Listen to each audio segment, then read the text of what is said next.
Hello, I'm going to show you how to work a Brioche Right-Slanting Star Stitch. This stitch is a Brioche 2-stitch increase worked into a right-slanting 2-stitch decrease. The decrease has been modified slightly as the method I've used previously does not work well with the star stitch. To begin, while holding the working yarn to the back, I'm going to slip one stitch knitwise with its yarn over shawl, slip a second stitch knitwise. Then I'm going to slip both of these stitches together through the front loop back to the left needle. So I'm going to take the tip of my left needle and insert it from right to left into the front loops of those two stitches.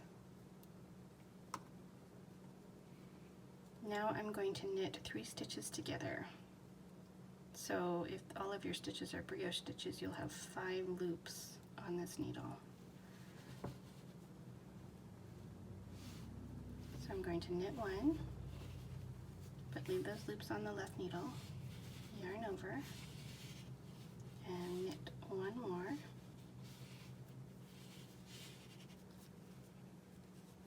and then pull all 3 stitches off the left needle.